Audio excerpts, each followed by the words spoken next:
हो गया, ठीक है। गुड इवनिंग बच्चों। तो हम कंटिन्यू करते हैं हमारा टॉपिक। हमने जो पढ़ा था अभी तक, that is the RMS value of alternating current. ठीक है, जैसा कि इसका मीनिंग में अगर आपको समझाऊं तो आरएमएस का मीनिंग जो होगा बेटा क्या होगा, नाम में ही दिख रहा है, रूट मीन स्क्वायर वैल्यू। ठीक है, root mean square value of alternating current, that is called RMS value of the alternating current. बेटा इसकी एक बेसिक डेफिनेशन दी गई है एनसीईआरटी में, अगर वो हम समझे यहाँ पे, जिसको एनसीईआरटी के अकॉर्डिंग अगर अपन आरएमएस वैल्यू की बात करें तो एनसीईआरटी में जो इसकी डेफिनेशन दी गई है वो डेफिनेशन क्या है, एक बार उस पर बात कर लेते हैं अपन। तो एनसीईआरटी में आपको इसकी डेफिनेशन दी गई है, the value of direct current, the value of direct current,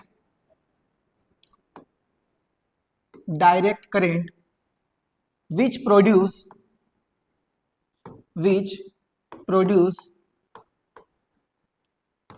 same amount of heat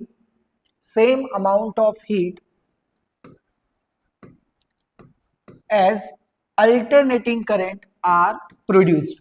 ठीक है, in same time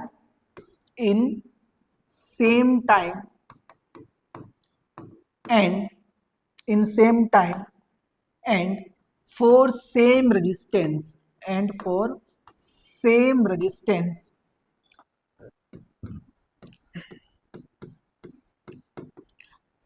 ठीक है बेटा। तो यहां से अगर अपन बेसिक डेफिनेशन देखें जो कि एनसीईआरटी में दी गई है, और ये जो डेफिनेशन है बेटा ये किसके बेसिस पे दी गई है, हीटिंग इफेक्ट ऑफ जूल। देखो जूल ने क्या बोला था कि अगर हम किसी रजिस्टर के अक्रॉस करंट फ्लो करवाएंगे तो उसके अंदर से हमें क्या मिलेगा, एनर्जी डिसिपेट मिलेगा, हीट मिलेगी, जिसको हम कितना बोलते बेटा, आई स्क्वायर आर इंटू टी। तो जूल का जो हीटिंग इफेक्ट है बेटा, क्या जूल का हीटिंग इफेक्ट, उसके अकॉर्डिंग अगर देखा जाए तो जो पावर लॉस है वो तो कभी भी नेगेटिव नहीं हो पाएगा, वो तो ऑलवेज पावर लॉस, तो चाहे अल्टरनेटिंग करंट हो चाहे डायरेक्ट करंट हो, पावर लॉस तो होगा ही सही। तो पावर लॉस के टर्म्स में अगर अपन देखें, हीटिंग ऑफ जूल के अकॉर्डिंग अगर अपन देखें, तो जो RMS value of alternating current का जो मीनिंग है वो क्या होगा, the value of direct current which produce same amount of heat as alternating current are produced, then this value of direct current is called RMS value of the alternating current। इसका मतलब अगर मैं आपको और अच्छे से समझाऊं तो RMS वैल्यू का मतलब हो जाएगा, फॉर एग्जांपल कोई डायरेक्ट करंट जो अल्टरनेटिंग करंट है उसके हम कोई एक ऐसी वैल्यू डिफाइन करें जो कि क्या हो बेटा, डायरेक्ट करंट जैसे कांस्टेंट करंट हो, और वो same amount of heat produce करे जितना कि एक नॉर्मल अल्टरनेटिंग करंट प्रोड्यूस करता है। तो उस डायरेक्ट करंट को हम उस अल्टरनेटिंग करंट का क्या बोलेंगे बेटा, आरएमएस वैल्यू। ठीक है, हीटिंग ऑफ जूल के लॉ के ऊपर ये हमारा डेफिनेशन बेस्ड है। और अगर हम इसको डायरेक्ट अगर नाम से देखें तो RMS value of alternating current का नाम में दिख रहा है रूट मीन स्क्वायर, मतलब आपको जो भी करंट दिया गया है, फॉर एग्जांपल हमारे पास में जो करंट की इक्वेशन होती है that is I is equals to I nought sine omega t. ठीक है, तो आपको कुछ भी नहीं करना है, इस अल्टरनेटिंग करंट का आप क्या निकाल लो बेटा, रूट मीन स्क्वायर वैल्यू निकाल लो। तो कैसे निकालेंगे रूट मीन स्क्वायर वैल्यू, तो हम लिखेंगे I R M S is equals to, सबसे पहले बेटा अपन क्या करेंगे, इसका स्क्वायर कर देंगे, तो ये हो जाएगा हमारे पास में I nought square sine square omega t. फिर हम इसका बेटा एक कंप्लीट साइकिल में मीन निकाल लेंगे। तो मीन निकालने का फॉर्मूला मैंने आपको समझा ही दिया है कि अगर मान लो हमारे पास में कोई वेरिएबल फंक्शन है तो उसका मीन जो निकालते हैं अपन इस प्रकार से इंटीग्रेशन मेथड से निकालते हैं। थोड़ा सा मैथ्स लगता है यहाँ पर, जीरो से लेकर के टी टाइम के बीच में जो हमारा एवरेज आएगा वो इस तरीके से हम इंटीग्रेशन से फाइंड करेंगे। उसके बाद हमें क्या करना है, इसका रूट ले लेना है। तो ये हमारा क्या हो जाएगा बेटा, रूट मीन स्क्वायर वैल्यू। चलो इसको सॉल्व करते हैं, थोड़ा कैसे सॉल्व करेंगे इसको, देखो इधर कैसे सॉल्व करेंगे इसको।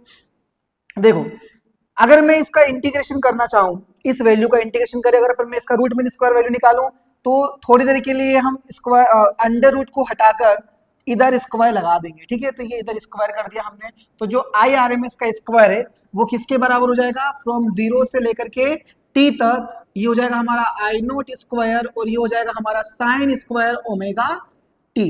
ठीक है, आ गई बात समझ में। और नीचे क्या आ जाएगा बेटा, 0 से लेकर के t तक dt का इंटीग्रेशन। चलो करते हैं इसको सोल्व। ये ऐसा कैसा एज इट इज चलता जाएगा। अब देखो आई नोट स्क्वायर कांस्टेंट है तो उसको हमने क्या कर दिया, बाहर कर दिया। तो ये आई नोट स्क्वायर को हम जब बाहर कर देंगे तो हमारे पास में इंटीग्रेशन में ओनली क्या बचेगा, sign square omega T divided by from 0 to 2 0 to t dt। ठीक है।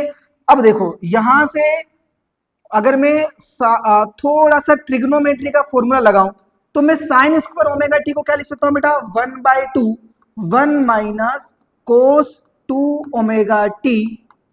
ठीक है, 1 minus cos 2 omega T divided by integration from 0 to 2 0 to t dt। ठीक है, चलो इसको आगे बढ़ाते थोड़ा और इधर।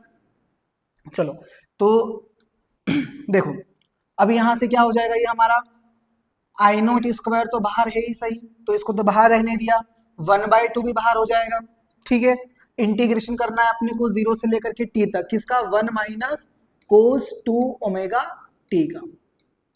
ठीक है, और नीचे हमें इंटीग्रेशन करना है 0 से लेकर के t तक dt का। जब बेटा अपन इसको सोल्व करेंगे तो देखो कैसा दिखेगा ये, देखो कैसा दिखेगा ये, 1 का इंटीग्रेशन कितना हो जाएगा, t लिमिट लग जाएगी 0 से लेकर के t तक। ठीक है, ये 0 से लेकर के t तक, और माइनस कोस का इंटीग्रेशन कितना हो जाएगा, कोस का इंटीग्रेशन हो जाएगा sine 2 omega t 2 omega t, और 2 ओमेगा इसके कहाँ में आ जाएगा बेटा, डिवाइड में आ जाएगा, और लिमिट लग जाएगी कहां से कहां तक, 0 से लेकर के t तक। और नीचे अगर अपन dt का इंटीग्रेशन देखें तो हो जाएगा t फ्रॉम 0 to t। अब बेटा जब अपन लिमिट पुट करेंगे तो जब आप यहाँ पर t की जगह t पुट करोगे, कैपिटल T पुट करोगे, और जब आप 0 पुट करोगे और आप जब इसको कैलकुलेट करोगे तो ये पूरा फंक्शन कितना हो जाएगा बेटा, 0 हो जाएगा।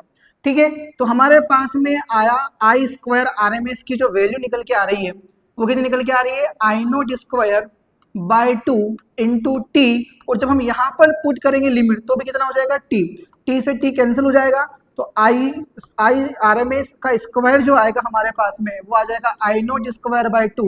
तो आई आर एम एस जो आएगा हमारे पास में बेटा वो कितना आ जाएगा, I nought by √2। It is very very important, it is very very important. ठीक है बेटा, इसको याद रखना है अपने को।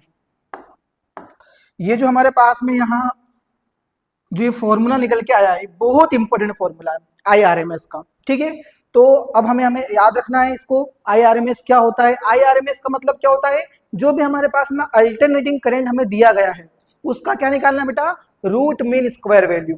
या अगर अपन इसका डेफिनेशन देखिए, वैसे डेफिनेशन आपको मैक्सिमम 12th बोर्ड एग्जाम में पूछा जाता है, तो आपको जो इसकी डेफिनेशन लिखनी है वो कौन सी डेफिनेशन लिखनी है, जो आपका हीटिंग ऑफ जूल इफेक्ट है, हीटिंग इफेक्ट ऑफ जूल, वहां पर जो डेफिनेशन उसके अकॉर्डिंग जो डेफिनेशन दी गई है कि अगर मान लो कि अगर अपन बात करें आरएमएस वैल्यू की, तो एक ऐसी वैल्यू अल्टरनेटिंग करंट की जो कि कांस्टेंट वैल्यू हो और उसको अगर सेम रेजिस्टेंस के अक्रॉस लगाएं तो उसके द्वारा जो हीट प्रोड्यूस की जा रही है वो सेम होनी चाहिए, किससे बेटा, अल्टरनेटिंग करंट से। तो उस कांस्टेंट वैल्यू को अपन क्या बोलेंगे, आरएमएस वैल्यू। लेकिन अगर अपन कॉम्पिटिटिव बिहाफ से देखें तो हमारे लिए जो फॉर्मूला यहाँ पे निकल के आया है वो हमारे लिए बहुत इंपॉर्टेंट है। ठीक है, डेरिवेशन इंपॉर्टेंट नहीं होता है, फॉर्मूला इंपॉर्टेंट है। ठीक है, और ये फॉर्मूला कैसे आया, अपन बाय नेम इसको फॉर्मूले को फाइंड करेंगे। RMS value means root mean square value of alternating current. तो देखो हमने क्या किया बेटा, इसका स्क्वायर करके मीन निकाल लिया और फिर अंडर रूट लगा दिया, तो ये हमारा क्या हो गया, रूट मीन स्क्वायर वैल्यू। इसको जब हमने सोल्व किया तो हमने थोड़ी देर के लिए रूट को उधर करके स्क्वायर में रख दिया। ठीक है, फिर आई नोट कांस्टेंट था उसको बाहर कर दिया, साइन स्क्वायर ओमेगा टी को हम क्या लिख सकते हैं बेटा, 1/2 1 माइनस कोस 2 ओमेगा 2। ठीक है, और जब हमने इसका इंटीग्रेशन किया तो हमें क्या मिला, I square R M S is equal to I nought square by 2। तो हमारा जो आई आर एम एस आएगा बेटा वो कितना आ जाएगा, I nought by √2। It is very very important. ठीक है बेटा, चलो इसको अच्छे से अपने को उतार लेना है, जल्दी से उतार लो सभी फटाफट। चलो अब अब जो हमारा नेक्स्ट टॉपिक आएगा दैट इज हम क्या करेंगे बेटा, नेक्स्ट में क्या करेंगे, हमारे जितने भी इक्विपमेंट है ना, जितने भी हमारे रजिस्टर हो गए, कैपेसिटर हो गए, या इंडक्टर हो गए, जिन जिनके बारे में हमने अभी तक पढ़ा है, ठीक है, उन सभी को हम एक ऐसी सोर्स पर लगाएंगे और उनसे हमें सर्किट के अंदर कितना करंट मिलेगा, हमारा वोल्टेज क्या होगा, उनके ऊपर थोड़ी सी चर्चा करेंगे। पावर लॉस कितना होगा, तो हम एक एक करके बेटा एक एक सर्किट पढ़ेंगे। सबसे पहला सर्किट जो हम पढ़ेंगे वो पढ़ेंगे रजिस्टर सर्किट, जिसमें क्या होगा कि जो हमारा अल्टरनेटिंग वोल्टेज है उसके अक्रॉस हम रजिस्टर को कनेक्ट करेंगे और उस सर्किट के अंदर कितना करंट फ्लो होगा, कितना पावर लॉस होगा, वो हम उस पर बात करेंगे। फिर हमारा जो नेक्स्ट टॉपिक आएगा बेटा दैट इज द कैपेसिटर। हम क्या करेंगे, फिर अल्टरनेटिंग वोल्टेज के अक्रॉस कैपेसिटर को कनेक्ट करेंगे।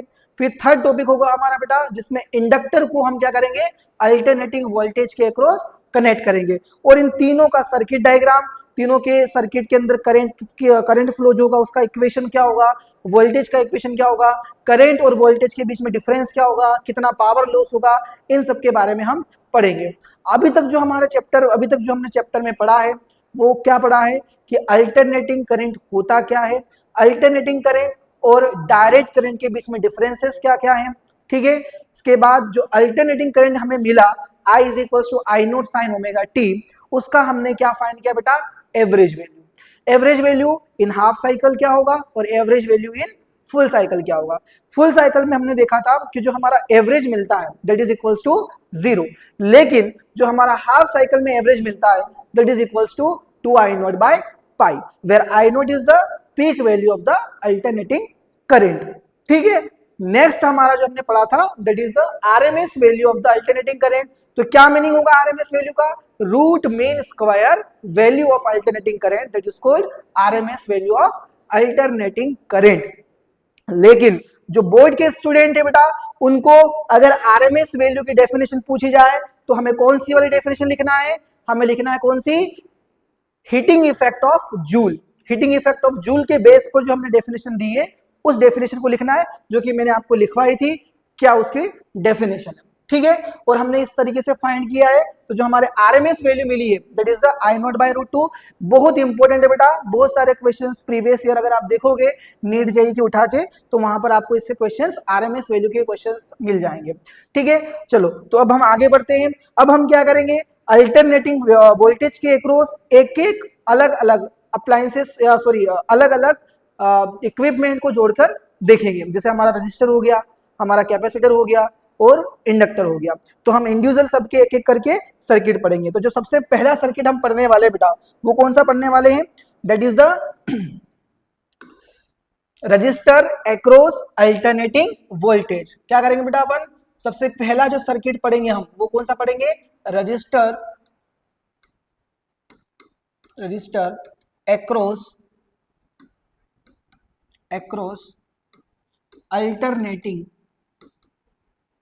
Across alternating voltage.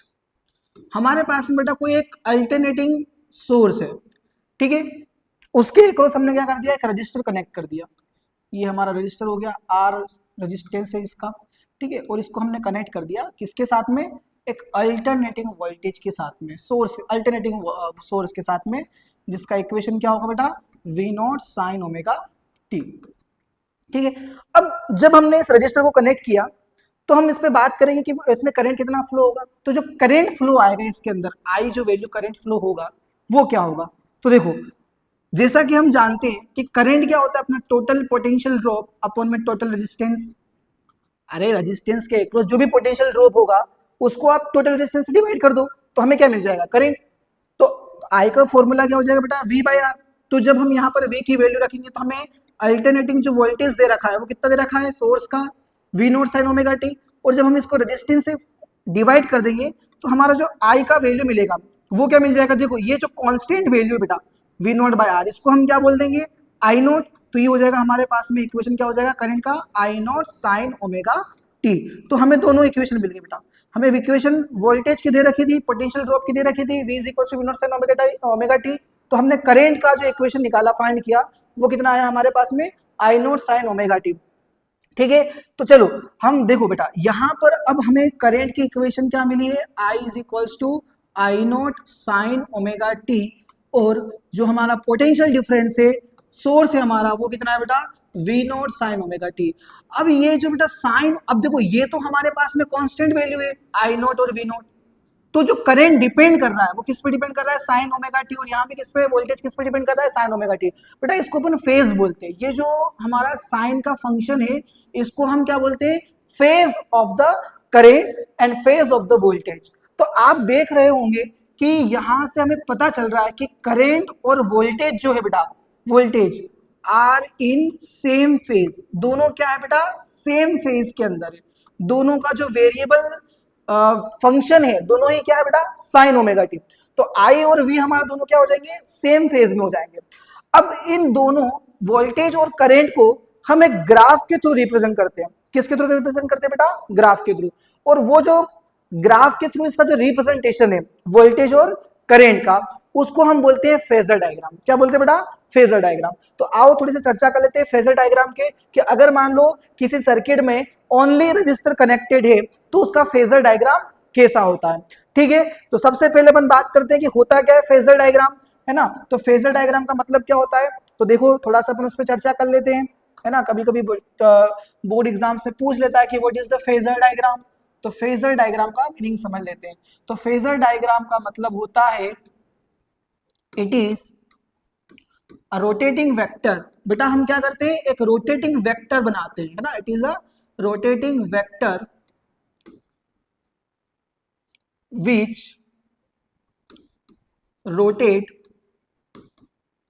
which rotate along origin with angular speed omega. तो बेटा जो फेजर डायग्राम है वो क्या है, एक ऐसा रोटेटिंग वेक्टर है, एक ऐसा रोटेटिंग वेक्टर है जो कि ओरिजिन के अलोंग रोटेट करता है बेटा। ऐसे कितनी स्पीड के साथ में रोटेट करता है वो, ओमेगा की स्पीड से रोटेट करता है। तो अगर मैं किसी टी टाइम पर बात करूं, तो टी टाइम पर बेटा मान लो कि ये हमारा क्या है, ये हमारा मेन पोजीशन, ये हमारा स्टार्टिंग पोजीशन है। मान लो यहाँ से उसने चलना स्टार्ट किया, तो वो टी टाइम पर कहाँ पहुंच जाएगा, ये यहाँ कहीं ओमेगा टी चलेगा। तो एक रोटेटिंग वेक्टर से जब हम किसी वोल्टेज को या करंट को रिप्रेजेंट करते हैं तो हम उसको अपन क्या बोलते हैं बेटा, फेजर डायग्राम। तो फेजर डायग्राम क्या है, it is rotating vector which rotate along origin with angular speed omega and represent the variable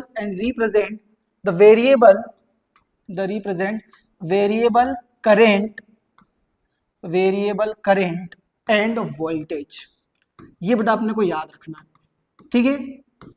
क्या याद रखना है अपने को, फेजर डायग्राम के बारे में क्या याद रखना है, एक ऐसा रोटेटिंग वेक्टर जो कि ओमेगा एंगुलर स्पीड के साथ में रोटेट करता है अलोंग द ओरिजिन, और किसको रिप्रेजेंट करता है, and represent the variable current end voltage. Alternating current और अल्टरनेटिंग वोल्टेज को जो वेक्टर रिप्रेजेंट करता है ना, और ओमेगा एंगुलर स्पीड के साथ में जो चलता है, तो उसका जो ये जो हमारा डायग्राम बनेगा that is called phasor diagram.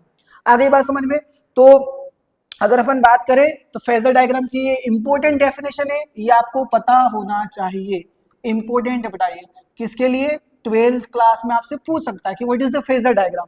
तो एक रोटेटिंग वेक्टर जो कि अल्टरनेटिंग वोल्टेज और अल्टरनेटिंग करंट को रिप्रेजेंट करता है, तथा या फिर वो ओमेगा से क्या करता है बेटा, रोटेट करता है अलोंग द ओरिजिन। तो उस रिप्रेजेंटेशन, उस डायग्राम को हम क्या बोलते हैं, फेजर डायग्राम। ठीक है, तो अभी जो हम सर्किट पढ़ रहे थे, रेजिस्टेंस अक्रॉस द ऐसी वोल्टेज, तो वहां पर अगर अपन फेजर डायग्राम को देखें तो वहां जो फेजर डायग्राम बनेगा बेटा वो कैसा बनेगा। ठीक है, तो अगर हम देखें तो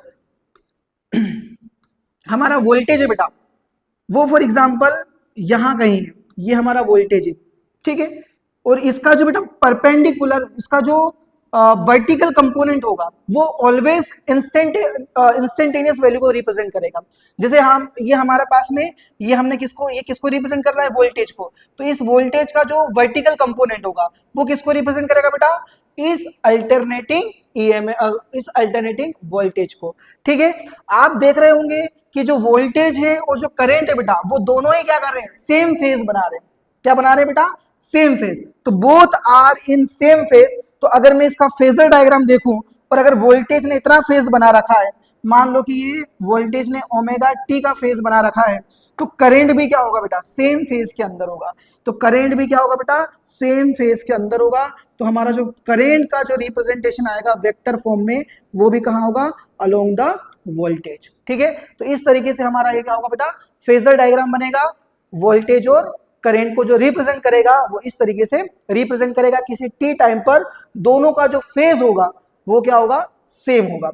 ठीक है, इनका जो दोनों का जो वर्टिकल कंपोनेंट होगा, V और I का जो वर्टिकल कंपोनेंट होगा बेटा, वो किसको रिप्रेजेंट करेंगे, it represent the instantaneous value of alternating voltage and current. ठीक है, अगर आप चाहो तो यहां पर इसको लिख भी सकते हो। यहां पर अगर आप चाहो तो यहां पे हम क्या कर सकते हैं बेटा, इसको लिख सकते हैं, है ना, कि द वर्टे एंड, यहां पे लिख सकते हैं कि इंपॉर्टेंट पॉइंट बना के, the vertical component, the vertical component component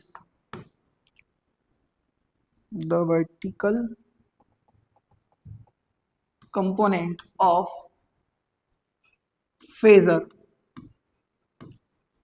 is represent the value of represent the instantaneous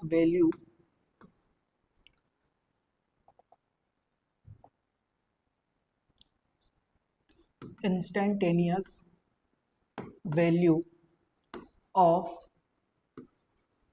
current and voltage। ठीक है बेटा, ये याद रख लेना, तो आपको थोड़ा और फेजर के बारे में समझ में आ जाएगा। चलो आगे बढ़ते हैं। तो बेटा इन दोनों का जो फेजर डायग्राम बनेगा वो कुछ इस तरीके से बनेगा। ठीक है, अब हम इन दोनों का, ये हमारा फेजर डायग्राम तो हमें समझ में आ गया। अगर मैं इन दोनों का ग्राफिकल रिप्रेजेंटेशन देखूं, दोनों का मैं क्या बेटा कर देखो बेटा ग्राफिकल रिप्रेजेंटेशन, तो जो दोनों का ग्राफिकल रिप्रेजेंटेशन आएगा वो कैसा आएगा, देखो दोनों का ग्राफिकल रिप्रेजेंटेशन कैसा आएगा। अगर मैं इनका ग्राफ बनाऊं, ठीक है, तो आप देख रहे होंगे कि जो हमारा v है वो क्या है बेटा, साइन के फंक्शन के साथ में वेरी कर रहा है। तो ये हमारा अगर मान लो v है ना, तो करंट भी क्या है, सेम फेज में है, और वो भी क्या है, सेम साइन फंक्शन के अंदर है। तो जो करंट का ग्राफ बनेगा, अगर अपन दोनों का ग्राफ एक साथ बनाए, तो ये जो करंट का ग्राफ बनेगा बेटा, ये कुछ ऐसा बनेगा। ठीक है, तो ये कर्व जो है हमारा वो किसको रिप्रेजेंट कर रहा है, v को, और ये अंदर वाला जो कर्व है बेटा वो किसको रिप्रेजेंट कर रहा है, I को।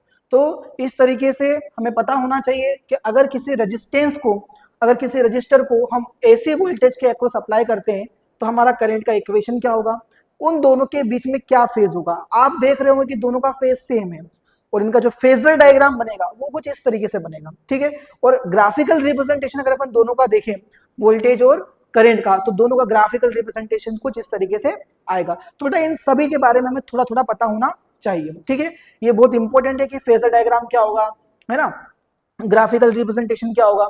चलो आगे बढ़ते हैं। आगे हम इसके बारे में पढ़ते थोड़ा कि पावर लॉस क्या होगा। अगर मैं अकेले रजिस्टर को लगाता हूं तो what is the power dissipate, what is the power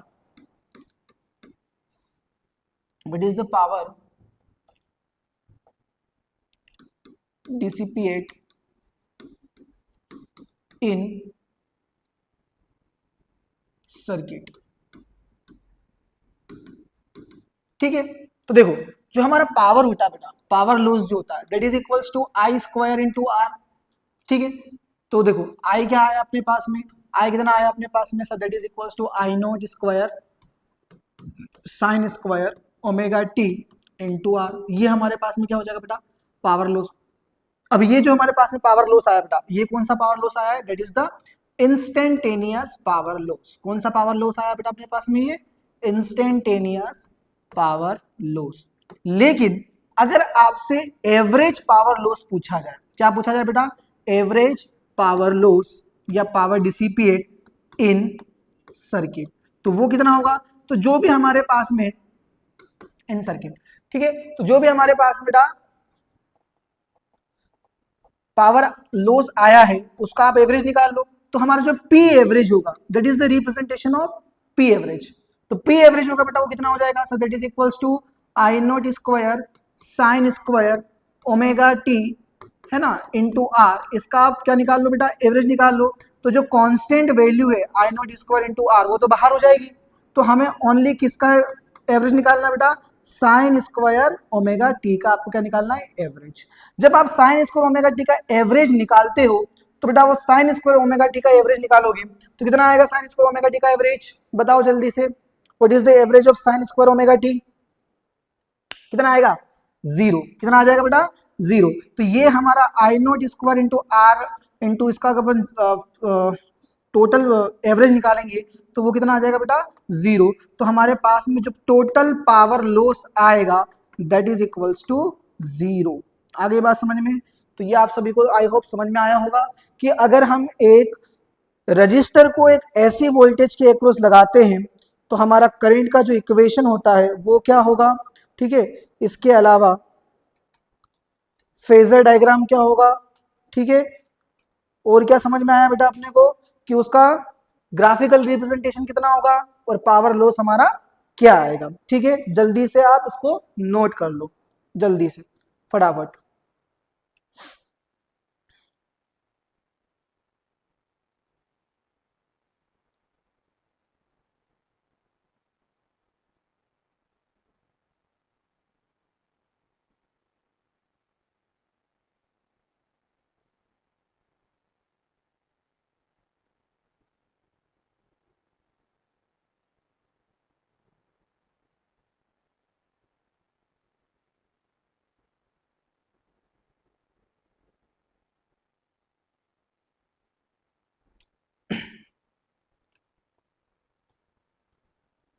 एक मिनट, थोड़ा सा यहाँ पर अपने से एक गलती हुई है बेटा, उसको थोड़ा ध्यान से सुनना, ठीक है।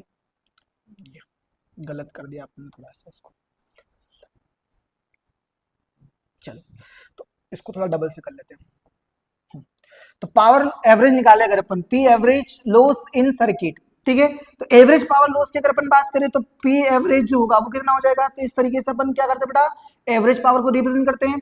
तो अगर मुझे पी एवरेज निकालना है तो मुझे क्या करना पड़ेगा, I nought square sine square into omega t into R का मुझे क्या निकालना पड़ेगा, एवरेज, ठीक है। तो ये हमारा पी एवरेज आएगा बेटा, वो कितना हो जाएगा, यहाँ से आई नॉट स्क्वायर इंटू आर तो कॉन्स्टेंट है, बाहर हो जाएंगे।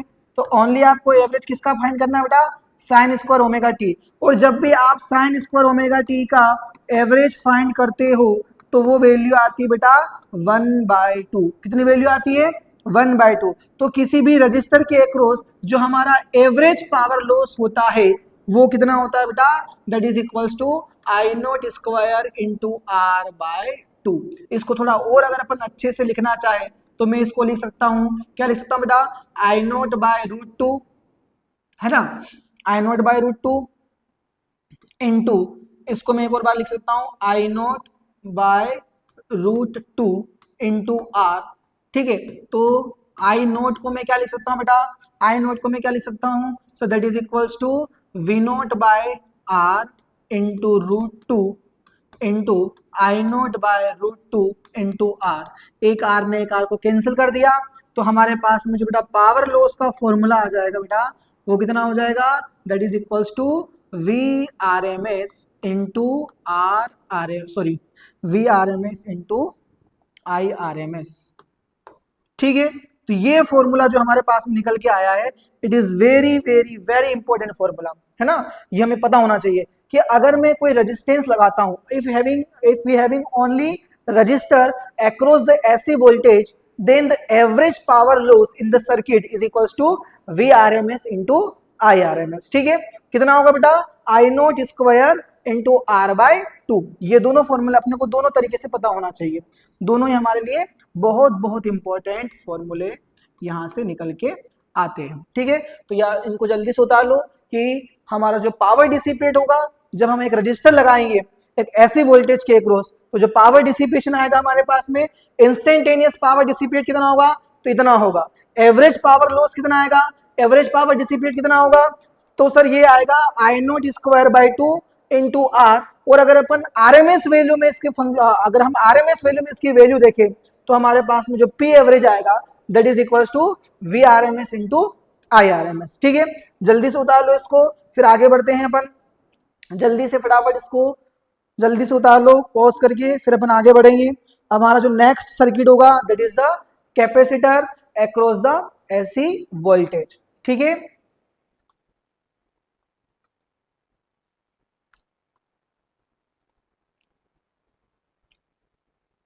चलो बढ़ते हैं आगे। नेक्स्ट टॉपिक हम स्टार्ट करते हैं।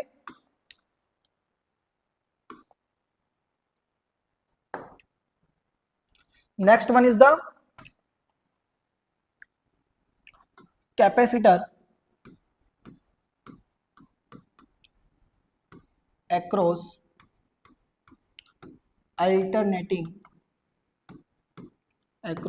alternating voltage। ठीक है, चलो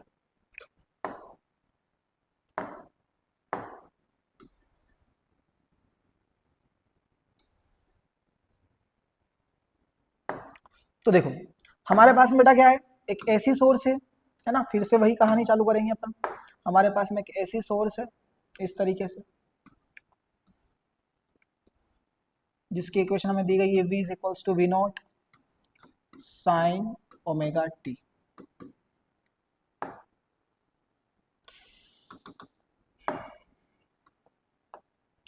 एक एसी सोर्स है, ठीक है, जिसकी इक्वेशन दी गई हमें V is equals to V not sine omega t, और इसके अक्रॉस एक कैपेसिटर कनेक्ट किया गया है ऐसा। ये हमारा एक कैपेसिटर कनेक्टेड है, ठीक है, जिसका कैपेसिटेंस कितना दे रखा है अपने को, C इसका कैपेसिटेंस दे रखा है। चलो तो बात करते हैं हम इसके। तो अब अगर मान लो कि हम एक सर्किट के अंदर कैपेसिटर को, ओनली प्योर कैपेसिटर को अगर कनेक्ट करते हैं, it is the pure capacitor connection. ठीक है, प्योर ओनली हमारे पास में सर्किट के अंदर क्या कैपेसिटर है।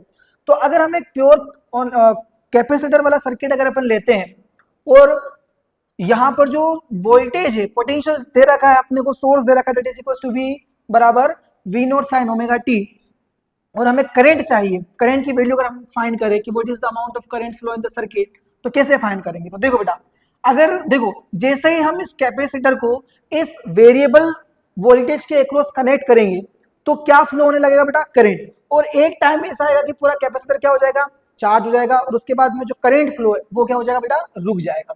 ठीक है, तो देखते हैं करंट की इक्वेशन क्या मिलेगी। जो करंट फ्लो आएगा किसी टी टाइम पर, मान लो कि अभी चार्जिंग पूरी तरीके से, आपको भी पता है कि पूरी तरीके से किसी भी कैपेसिटर को चार्ज होने के लिए इनफाइनाइट टाइम की रिक्वायरमेंट होती है। तो जो करंट होगा वो कितना होगा किसी टी टाइम पर। ठीक है, तो जैसे जैसे ये चार्ज आएगा होगा बेटा, तो मान लो किसी टी टाइम पर जो यहाँ पर चार्ज आ जाएगा that is equals two plus Q, और यहाँ जो चार्ज आ जाएगा बेटा वो कितना आ जाएगा, माइनस क्यू। तो जो चार्ज होगा उसकी जो वैल्यू होगी क्यू की, वो कितनी होगी। तो हाँ, हम जानते हैं कि क्यू इज इक्वल्स टू क्या होता है बेटा, सी वी। तो यहाँ से हमारे पास में जो क्यू आ जाएगा वो कितना आ जाएगा, सी इंटू वी हमें कितना दे रखा है बेटा, V not sine omega t. तो हमारे पास में क्या आ गया, किसी टी टाइम पर चार्ज। तो अगर मुझे करंट चाहिए तो मैं क्या करूंगा बेटा, इस चार्ज को क्या कर दूंगा, डिफरेंशिएट कर दूंगा। तो जो करंट होगा हमारे पास में आई, वो कितना हो जाएगा, d q by d t. तो चलो इसको डिफरेंशिएट कर दो जल्दी से, तो हमें क्या मिल जाएगा, करंट मिल जाएगा। तो C V nought differentiation of C V not sine omega t with respect to d t. तो जब हम इसको डिफरेंशिएट करेंगे तो देखो जो कांस्टेंट है वो तो बाहर हो जाएगा, तो सी वी नॉट बाहर हो जाएगा। साइन का जो डिफरेंशिएशन होगा बेटा वो कितना हो जाएगा, कोस ओमेगा टी, और कोस के अंदर भी एक वेरिएबल है, तो जो वेरिएबल के साथ में कांस्टेंट वैल्यू है वो हमारी कहाँ जाएगी बेटा, मल्टीप्लाई के अंदर। तो हमें जो करंट मिला यहाँ से, जो हमें करंट मिला वो कितना हो जाएगा हमारे पास में, omega C into V naught cos omega t. ठीक है, थोड़ा सा इस इक्वेशन को अपन रीराइट कर लेते हैं, थोड़ा इसका अच्छा फॉर्मेट बना देते हैं। तो आई इज इक्वल टू हमारा क्या हो जाएगा बेटा, V naught by 1 by omega C. मैं इसको ऐसे लिख सकता हूँ, क्योंकि ये वापिस से जब इसको अपन मल्टीप्लाई करेंगे, ये डिवाइड के नीचे अगर डिवाइड में है तो मल्टीप्लाई में वापिस ऊपर चला जाएगा ये, तो इसको हम इस तरीके से लिख सकते हैं। तो ये हमारे पास में कितना हो जाएगा, कोस ओमेगा टी के साथ में इस तरीके से दिखेगा। अब बेटा देखो आपका जो करेंट होता है आई, वो क्या होता है, what is the current, so that is equals to total potential upon में टोटल रेजिस्टेंस। तो ये जो हमें यहाँ पर अगर अपन कंपैरिजन करें करंट के ओम्स लॉ से, अगर मैं इसको कंपेयर करूं तो कहीं ना कहीं एक रेजिस्टेंस है बेटा। क्या है बेटा? ये रेजिस्टेंस है। और ये रेजिस्टेंस कौन लगा रहा है? ये रेजिस्टेंस किसके द्वारा लग रहा है? तो ये रेजिस्टेंस किसके द्वारा लग रहा है? By the capacitor. तो बेटा इसको अपन क्या बोल देते हैं? It is the resistance by the capacitor, या फिर इसको नया नाम दे दिया जाता है, that is the capacitive reactance. क्या दिया जाता है बेटा? Capacitive reactance. इसको नया नाम, रिएक्टेंस का मतलब क्या हो गया? रेजिस्टेंस। ठीक है, किसके द्वारा लग रहा है? कैपेसिटर के द्वारा। तो रेजिस्टेंस बाय द कैपेसिटर, तो इसको नया नाम दे दिया अपन ने, क्या? Capacitive reactance. और इसको हम जो लिखेंगे बेटा वो किससे लिखेंगे? एक्स सी से। तो यहां से हमें जो सर्किट के अंदर रेजिस्टेंस मिला वो कितना मिल गया बेटा? V note cos omega T.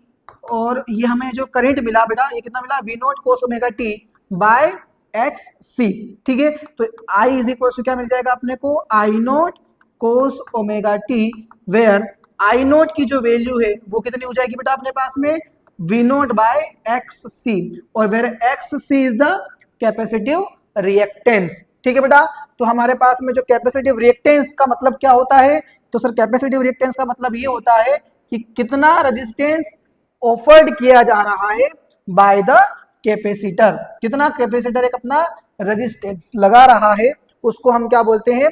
Capacitive reactance. तो हमें कैपेसिटिव रिएक्टेंस को हम एक्स सी से रिप्रेजेंट करते हैं, और इसकी जो इक्वेशन होगी वो होगी 1 by omega C, where omega is the angular frequency of alternating current, angular frequency of alternating current, and what is the C? Sir that is the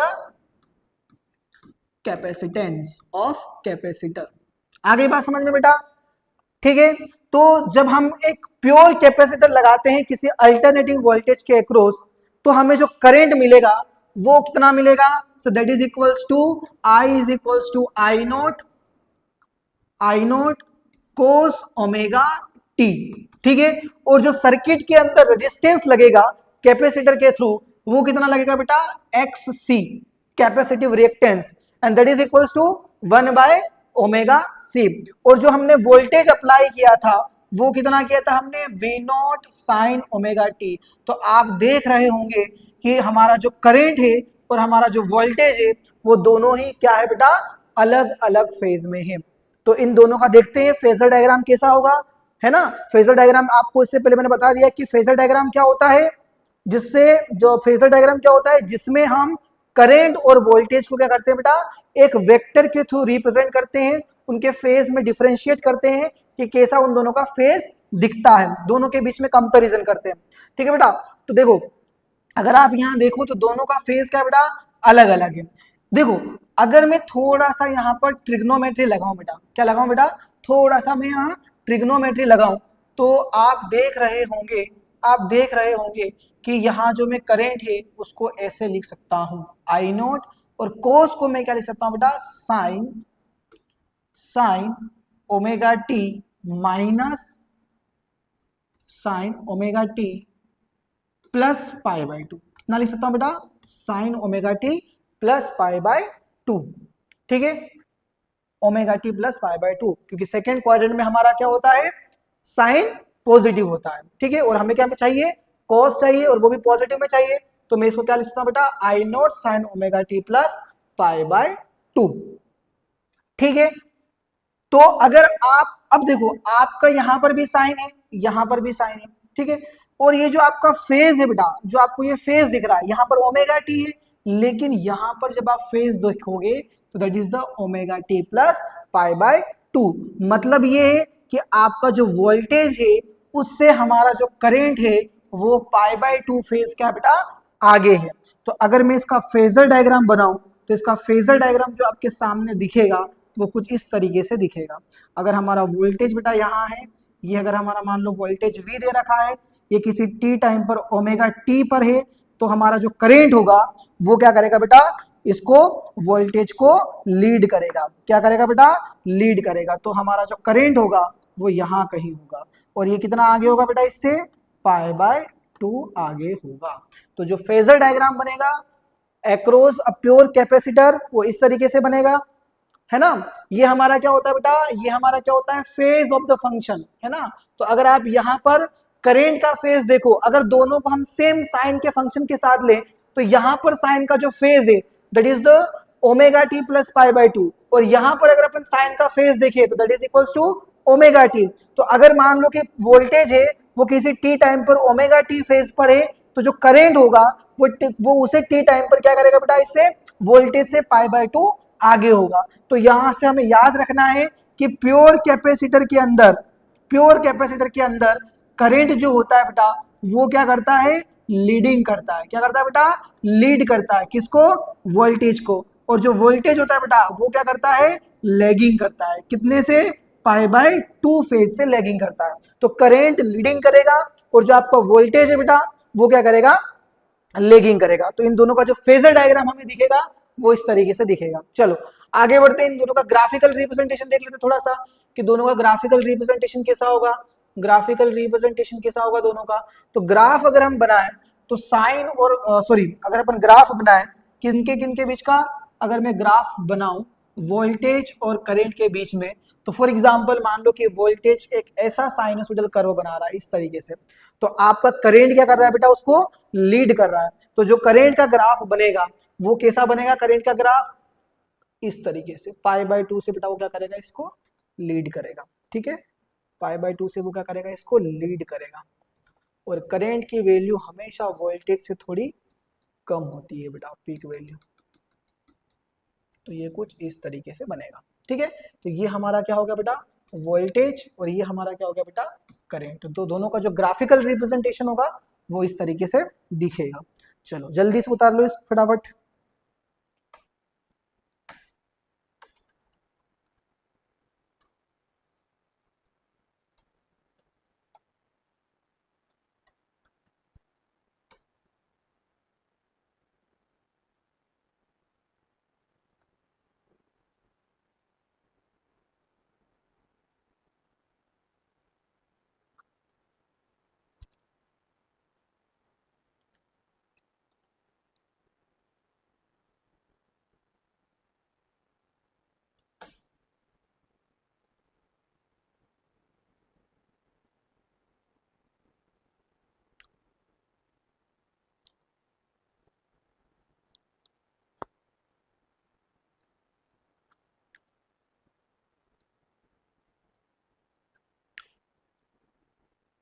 चलो आगे बढ़े।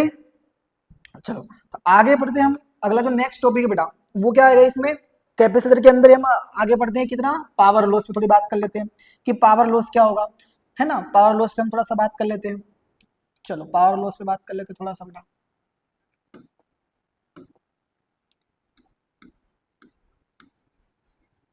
पावर लॉस, ठीक है,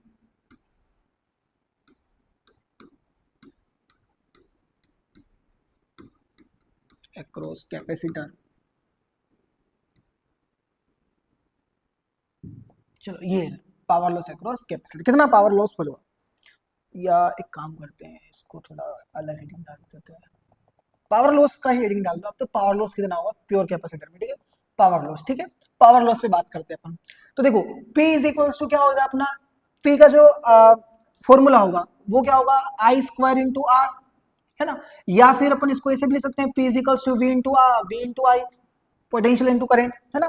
ठीक है, आई इंटू वी, बहुत आई इंटू वी भी लिखते हैं अपन नॉर्मली, है ना। इसको आई को भी आगे भी लिखते हैं, थोड़ा आपको कंफ्यूजन नहीं हो इसलिए अपन एक काम करते हैं, इसको ऐसे लिखते हैं आई इंटू वी। ठीक है बेटा, ये हमारा पावर का फॉर्मूला होता है। ये इसी को मैंने थोड़ा सा चेंज फंक्शन, थोड़ा सा फॉर्मूला को चेंज कर दिया, लिखने का तरीका अलग अलग है, बाकी सेम फॉर्मूला है। ठीक है, तो देखो अब हमारे पास में जो बेटा करेंट आया, करेंट वो कितना आया, so that is equals to I naught cos omega t. कितना आया बेटा अपने पास में current, I naught cos omega t, ये हमारे पास में आया था। ठीक है, और अगर मैं बात करूं वोल्टेज की, तो वोल्टेज हमारे पास में कितना था बेटा, V not sine omega t, ये हमारे पास में पावर था। तो अगर मैं इंस्टेंटेनियस पावर निकालना चाहूं तो बेटा कितना आ जाएगा, V naught into I naught, और इसको मैं क्या लिख सकता हूं बेटा, cos omega t into sine omega t, ऐसा ऐसे लिख सकता हूं। लेकिन लेकिन अगर बेटा मैं इसको थोड़ा सा रीराइट कर दूं, रीराइट कैसे कर सकते हैं, देखो ये इसको ऐसे लिख दूंगा मैं वी नॉट आई नॉट। अब इधर यहाँ पर अगर हम बात करें किसकी, इस ऊपर में अगर बेटा 2 से मल्टीप्लाई कर दूं, 2 into cos omega t into sine omega t, और 2 से अगर बेटा मैं नीचे डिवाइड कर दूं, तो कोई चेंज तो आने वाला है नहीं, है ना, क्योंकि आप 2 से मल्टीप्लाई कर दो डिवाइड कर दो तो ये 2 1 जा 2 वापस से 1 हो जाएगा, तो कोई दिक्कत नहीं है। अब देखो बेटा ये वाला जो फॉर्मूला है, ये वाला जो फॉर्मूला है, ये आपको थोड़ा जाना पहचाना सा लग रहा होगा। क्या लग रहा है आपको जाना पहचाना सा, बेटा जल्दी से बताओ इसको। तो सर जाना पहचाना सा सर ऐसे लग रहा है कि sir it is the formula of 2 sine A into sine, sorry 2 cos theta into sine theta. तो इसको हम क्या बोल सकते हो बेटा, साइन 2 थीटा यानी कि 2 ओमेगा टी। ऐसे आगे बात समझ में। तो हमारा जो इंस्टेंटेनियस पावर लॉस आया है वो कितना आ गया बेटा हमारे पास में, P is equals to V naught I naught into sine 2 omega 2 by 2। ठीक है, तो that is the instantaneous power loss. अगर मुझे एवरेज पावर लॉस चाहिए बेटा, कौन सा पावर लॉस चाहिए, एवरेज पावर लॉस। तो अगर मैं एवरेज पावर लॉस की बात करूं तो एवरेज पावर लॉस कितना होगा उस पर थोड़ी बात कर लेते हैं। तो एवरेज पावर लॉस का जो फॉर्मूला होगा so that is equal to P खोपचा, और इस पी खोपचा की जो वैल्यू होगी, तो जो सर जो कांस्टेंट वैल्यू है वो तो हमारे साथ में बाहर आ जाएगी, तो V naught I naught by 2 तो बाहर हो जाएगा, और जो खोपचा निकलेगा बेटा एवरेज निकलेगा वो ओनली किसका निकलेगा, साइन 2 ओमेगा टी का। और कभी भी ध्यान रखना साइन 2 ओमेगा टी का जो भी आप क्या निकालोगे एवरेज फाइंड करोगे बेटा, तो वो किसके बराबर आएगा, 0 के बराबर। क्या आएगा बेटा, 0 के बराबर। तो यहां से हमारा जो पी एवरेज निकल के आएगा दैट इज इक्वल्स टू 0। तो जो प्योर कैपेसिटर लगाते हैं बेटा अपन, तो एवरेज जब भी हम निकालते हैं पी एवरेज या पी एवरेज फाइंड करते हैं तो वो हमेशा कितना निकल के आता है, 0। ठीक है, ये हमेशा याद रखना। जब आप पूरे का टोटल पावर लॉस देखोगे तो वो कितना आ जाएगा, 0। ठीक है, चलो जल्दी से उतार लो इसको कि average power loss in pure capacitor जो होगा दैट इज इक्वल्स टू 0। ठीक है,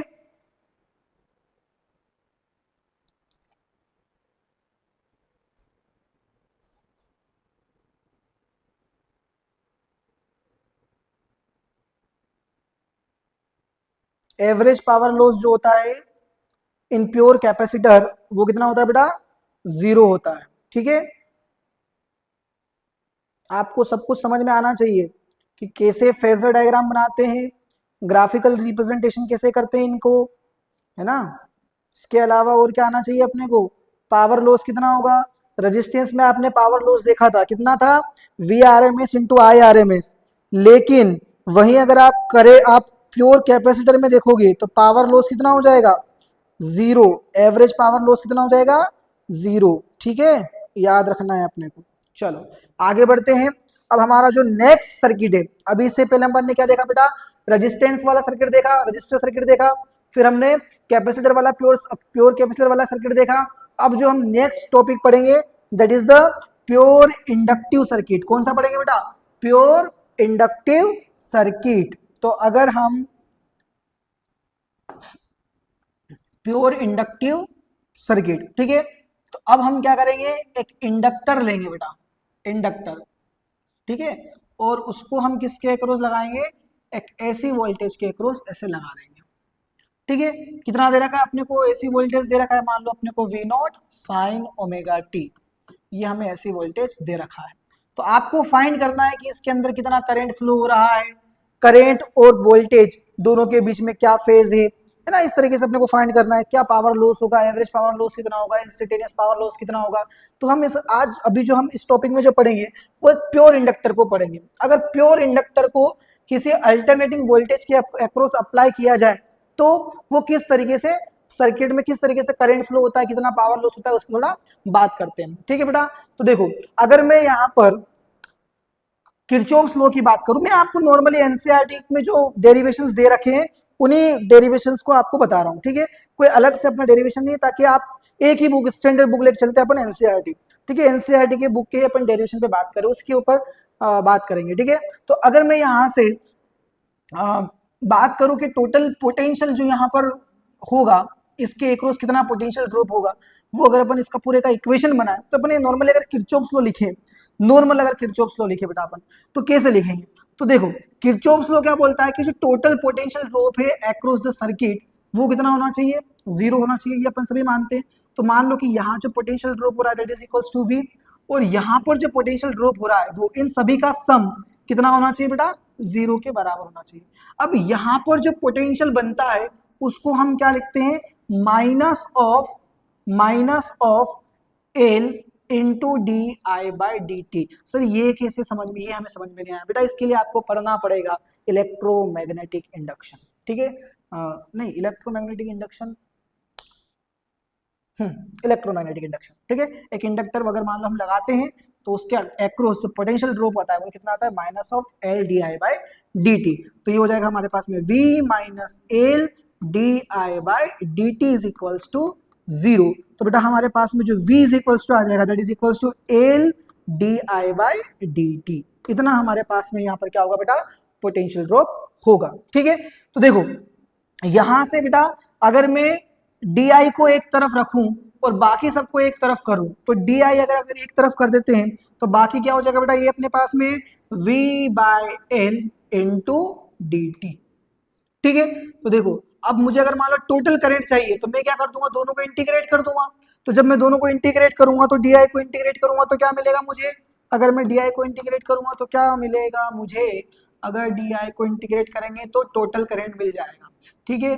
तो यहाँ पर हो जाएगा सर ये v को हम लिख देंगे v not sine omega t into D T divided by L. जो कांस्टेंट वैल्यू है बेटा वो कहाँ आ जाएगी, बाहर आ जाएगी। तो v नॉट बाई एल को हमने बाहर कर दिया तो हमारे पास में क्या बचा, integration of sine omega t into D t. तो ये i इज इक्वल टू कितना हो जाएगा यहाँ से, i इज इक्वल टू कितना हो जाएगा यहाँ से, तो ये हो जाएगा sir v not by L, और साइन का जो इंटीग्रेशन होता है वो होता है minus of cos omega t. कितना होता है बेटा, minus of cos omega T. कहां से कहां तक इंटीग्रेट कर रहे हैं अपन, कहां से कहां तक इंटीग्रेट कर रहे हैं, कहां से कहां तक इंटीग्रेट करेंगे इसको, नॉर्मली किसी टी टाइम तक कर लेते हैं। तो नॉर्मली अगर टी टाइम तक करेंगे तो हमारे पास में i इज इक्वल टू कितना आ जाएगा, v not by L minus of cos omega t, ठीक है?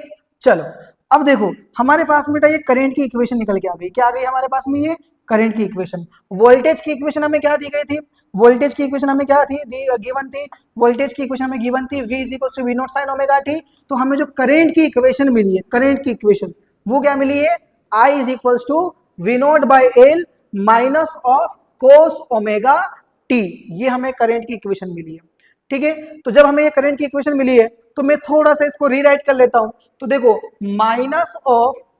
Minus of cos omega t को मैं लिख सकता हूं sine omega t minus pi by two, क्योंकि देखो बेटा ये कहां चला जाएगा, sine omega t minus pi by two अपन करेंगे तो फोर्थ क्वाड्रेंट में चला जाएगा, और फोर्थ क्वाड्रेंट में हमारा कोस क्या होता है, नेगेटिव। तो अगर मुझे कोस इन टर्म्स ऑफ साइन चाहिए और वो भी नेगेटिव के साथ में, तो मुझे क्या लिखना पड़ेगा उसको, sine theta minus pi by two. तो जब मैं इसको sine theta minus pi by two लिखूंगा तो आप देख रहे होंगे कि जो हमारा वोल्टेज है, जो हमारा वोल्टेज है उसकी इक्वेशन अगर हम देखें तो वोल्टेज की इक्वेशन हमारे पास में कितनी दी गई है बेटा, v इज इक्वल्स टू, अच्छा एक बात और ध्यान रखो, एक बात और देखो यहाँ पर, एक बात और बेटा, जब भी हम इंटीग्रेशन करते हैं तो हमारा जो फंक्शन के अंदर का जो वेरिएबल होता है, वेरिएबल फंक्शन होता है, उसमें जो कांस्टेंट क्वांटिटी होती है बेटा वो कहाँ आ जाती है, डिवाइड के अंदर आ जाएगी। तो यहाँ पर ये ओमेगा भी बेटा साथ में चलेगा, तो ये बिल्कुल भी अपने को थोड़ा सा भी इसमें गलती नहीं करना है, ठीक है? तो अगर आप देखोगे तो ये जो v नोट बाई एल है, v नोट बाई एल अगर मैं इसको कंपैरिजन करूं बेटा, तो v नोट बाई एल को अगर अपन कंपैरिजन करें तो इसको मैं क्या लिख सकता हूं, आई नोट करंट लिख सकता हूं, क्योंकि total potential peak potential upon में रेजिस्टेंस जो होगा वो क्या होगा, हमारा पिक वैल्यू ऑफ करंट हो जाएगा। तो जो करंट की इक्वेशन मिलेगी वो हमें ये वाली इक्वेशन मिलेगी, वेयर आई नोट की जो वैल्यू होगी बेटा वो कितनी हो जाएगी, V note by omega L. और ये जो हम अगर इसको हम ओम्स लॉ से कंपेयर करें तो ये हमारा रेजिस्टेंस है, ये हमारा क्या बेटा, रेजिस्टेंस किसके थ्रू लग रहा है, ये इंडक्टर के थ्रू। तो इसको हम क्या बोलेंगे, इसको हम क्या बोलेंगे बेटा, इंडक्टिव रिएक्टेंस। क्या बोलेंगे बेटा इसको हम, इंडक्टर के थ्रू लग रहा है, तो इसलिए इसको अपन क्या बोलेंगे, इंडक्टिव रिएक्टेंस।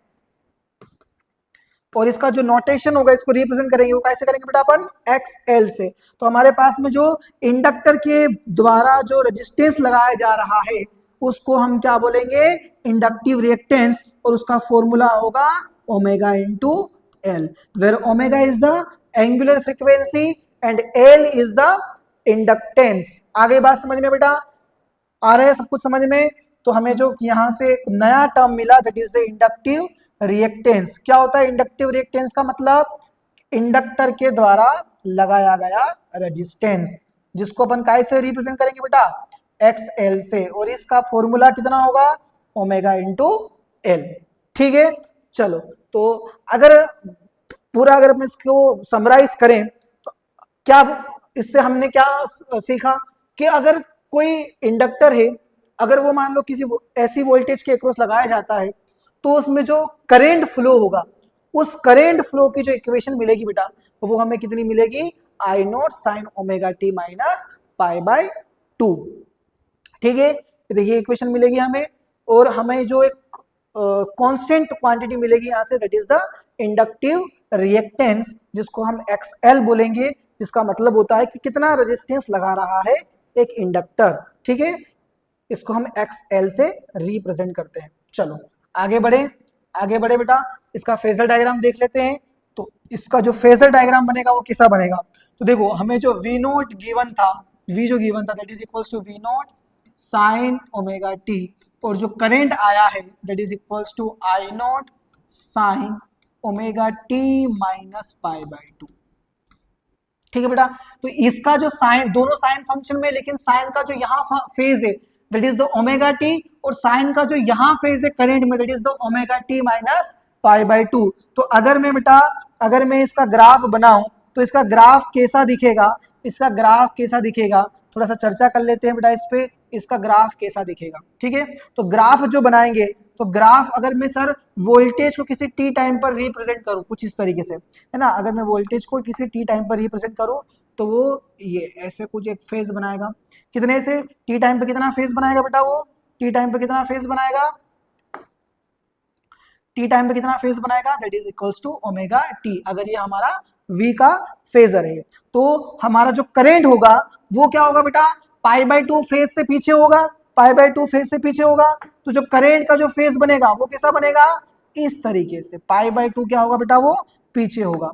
ठीक है, तो ये हमारा क्या हो जाएगा, फेजर डायग्राम हो जाएगा। क्या हो जाएगा बेटा, ये हमारा फेजर डायग्राम, जहां पर आप देख रहे होंगे, जहां पर आप देख रहे होंगे कि जो वोल्टेज है वो क्या है बेटा, पाई बाय 2 आगे है, और जो करंट है बेटा वो क्या है, पाई बाय 2 पीछे है। ठीक है, तो यहां पर हम लिख देंगे कि जो V है वो क्या कर रहा है बेटा, लीडिंग कर रहा है, और जो I है, करंट है बेटा, वो क्या कर रहा है, लैगिंग कर रहा है। क्या कर रहा है, लैगिंग। तो आपसे कभी भी अगर पूछा जाए कि प्योर इंडक्टर सर्किट में या इंडक्टिव सर्किट में, है ना, प्योर इंडक्टर वाले सर्किट के अंदर जो वोल्टेज होता है वो क्या करता है, लीडिंग करता है, और जो करंट होता है बेटा वो क्या करता है, लेगिंग। तो दोनों के बीच में जो फेज डिफरेंस होता है वो कितना होता है बेटा, पाई बाय 2 का। कैपेसिटर के अंदर कितना फेज डिफरेंस होता है, पाई बाय 2 का। रजिस्टर में, प्योर रजिस्टर में कितना फेज डिफरेंस होता है, V और I के बीच में, so that is equals to 0। दोनों के बीच में कितना फेज डिफरेंस होगा, 0 फेज डिफरेंस होगा। ठीक है, याद रखना है। लेकिन कैपेसिटर में करंट क्या करता है, लीड करता है, और इंडक्टर में करंट क्या करता है बेटा, लेगिंग करता है। आगे बात समझ में, आई होप आपको अच्छे से दोनों डेरिवेशन समझ में आए होंगे। चलो आगे बढ़ते हैं, अगला नेक्स्ट स्टेप, जो अपना अगला स्टेप होगा क्या होगा बेटा, वो नेक्स्ट स्टेप क्या होगा अपना, पावर के बारे में बात करते हैं हम हर बार जब भी हमारा फेजर हो जाता है। अच्छा हाँ, एक चीज बची है, ग्राफिकल रिप्रेजेंटेशन। अगर मैं इनका ग्राफ देखूं तो ग्राफ कैसा बनेगा, अगर मैं इनका ग्राफ देखूं तो ग्राफ कैसा बनेगा, तो ग्राफ बेटा कुछ इस तरीके से बनेगा। ठीक है, ग्राफ देख लेते हैं दोनों के बीच में।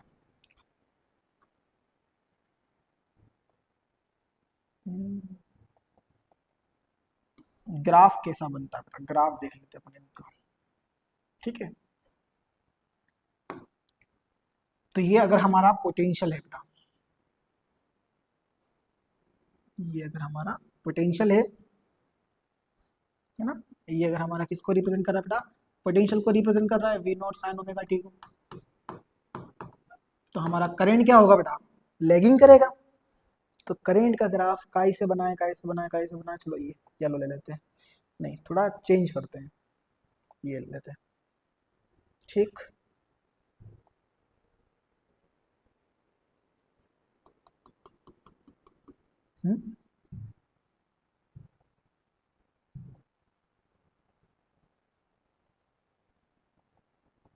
ऐसा बनेगा बेटा ग्राफ, पाई/2 पीछे रहेगा,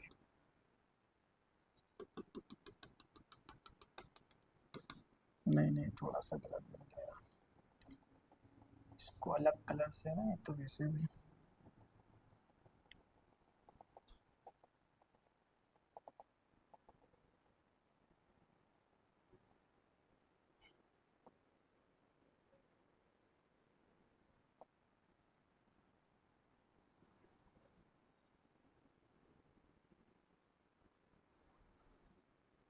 ये ऐसे बनेगा।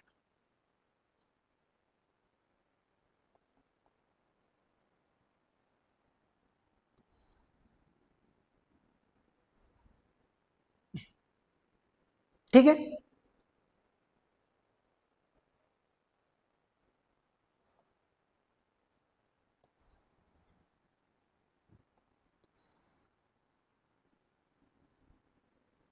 ठीक, ए इस तरीके से ग्राफ बनेगा, ठीक है। ये हमारा क्या हो जाएगा, current I is equals to I nought sine omega t minus पाई/2, ठीक है। चलो ये इसका ग्राफिकल रिप्रेजेंटेशन हो जाएगा दोनों का। चलो नेक्स्ट पर अपन आते हैं, अब पावर लॉस, पावर लॉस पर थोड़ी चर्चा करते हैं कि पावर लॉस क्या होगा हमारे पास में, पावर लॉस पे बात करते हैं। पावर लॉस बेटा फिर से वही याद रखना अपने को, P इज इक्वल्स टू क्या हो जाएगा बेटा, V इंटू आई, तो P is equals to V कितना है अपने पास में, V not sine omega t, I कितना निकल के आया अपने पास में, आई कितना निकल के आया अपने पास में, I naught cos omega t, ठीक है बेटा। तो यहाँ से हमारा जो पावर निकल के आएगा that is equals to V naught into I naught, और ये कितना हो जाएगा 2 sine omega t into cos omega t by 2, तो ये हो जाएगा P is equals to V naught into I naught by 2 and that is equals to sine 2 omega t, ठीक है। That is the instantaneous power loss in inductive circuit. But अगर हम फिर से हम P एवरेज की बात करें, what is the P average, तो जब हम इसका P एवरेज फाइंड करेंगे तो P एवरेज कितना आ जाएगा, ये P एवरेज कितना निकल के आएगा यहाँ से, V not I naught by 2, ये तो कांस्टेंट है बाहर हो जाएगा, तो साइन 2 ओमेगा 2 का जब एवरेज निकालेंगे तो वो ऑलवेज कितना आता है, 0। तो P एवरेज जब हम यहाँ से फाइंड करेंगे तो यहाँ पे भी क्या आएगा बेटा, 0, ये हमेशा ध्यान रखना। तो एक प्योर इंडक्टिव सर्किट के अंदर जो हमारा टोटल पावर लॉस होता है दैट इज इक्वल्स टू 0। आगे बात समझ में, चलो जल्दी से उतार लो। अब हमारा लास्ट जो सर्किट बचेगा that is the LCR circuit, ठीक है, जिसमें हम इंडक्टर, रजिस्टर और कैपेसिटर तीनों को एक साथ में कनेक्ट करेंगे। आगे बात समझ में, अभी हमने क्या पढ़ा, हमने नॉर्मली अकेले रजिस्टर को, एक अकेले कैपेसिटर को और अकेले इंडक्टर को कनेक्ट किया था सर्किट के अंदर, लेकिन अब जो हम कनेक्ट करेंगे बेटा, हम क्या करेंगे, तीनों को एक साथ कनेक्ट करेंगे। बहुत इजी है, बहुत इजी है। Power loss capacitor, pure capacitor में कितना होगा, 0। पावर लॉस प्योर इंडक्टर में कितना होगा, एवरेज पावर लॉस 0। लेकिन पावर लॉस इन रजिस्टर में अगर अपन बात करें तो वहां पर एवरेज पावर लॉस कितना होगा बेटा, VRMS इंटू IRMS, ठीक है। तो हमने एक एक करके तीनों सर्किट देख लिए, कौन सा, pure inductive circuit, pure capacitive circuit और प्योर रजिस्टिव सर्किट, ठीक है बेटा। प्योर रजिस्टर सर्किट कैसा होगा, प्योर इंडक्टर सर्किट कैसा होगा और प्योर कैपेसिटर सर्किट कैसा होगा, तीनों में पावर लॉस कितना होगा, ठीक है, एवरेज पावर लॉस कितना होगा, इसके साथ फेजर डायग्राम क्या होंगे, कौन कहां पर लीडिंग करेगा, कौन कहां पर लैगिंग करेगा, ठीक है। आपको ये सब कुछ आई होप अच्छे से समझ में आया होगा। तो हम आगे बढ़ेंगे बेटा, that is the LCR circuit, क्या होगा, LCR सर्किट, ठीक है। तो LCR circuit it is the very very important very very important, जितना आप स्टार लगाओ बोर्ड एग्जाम में बहुत इंपॉर्टेंट है कि अगर एक एलसीआर सर्किट है तो उसके अंदर करंट की इक्वेशन क्या होगी, फेजर डायग्राम क्या होगा, ग्राफ कैसे बनाओगे आप, कैसे क्या होगा, ठीक है, सबके बारे में उसमें आपसे कुछ भी पूछ सकते हैं, ठीक है। तो एलसीआर सर्किट अपने आप में बहुत इंपॉर्टेंट टॉपिक है, तो इसको अच्छे से पढ़ते, थोड़ा एक एक करके बेटा, बहुत धीरे धीरे आराम से प्यार से इसको पढ़ते हैं। क्या होगा एलसीआर में बेटा, अब हम तीनों को कनेक्ट करेंगे एक साथ में। हमारे पास में कैपेसिटर होगा, ठीक है, एक हमारे पास में बेटा रजिस्टर होगा, इंडक्टर भी होगा, और इन तीनों को हम बेटा क्या करेंगे, एक अल्टरनेटिंग वोल्टेज के अक्रॉस, एक अल्टरनेटिंग सप्लाई के अक्रॉस कनेक्ट करेंगे, ये कुछ इस तरीके से, ठीक है। अब बेटा इसको अपन क्या करते हैं, थोड़ा ग्राफ से समझेंगे, इसका जो पूरा सिस्टम जो जो भी बनेगा वो पूरा अपन कैसे पढ़ेंगे बेटा, ग्राफ से पढ़ते हैं।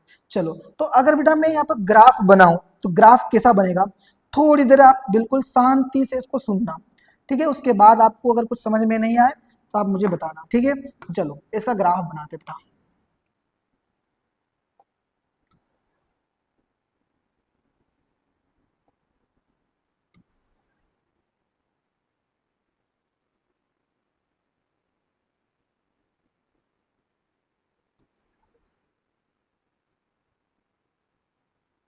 ठीक है, चलो, अगर बेटा, अरे यार, अगर मैं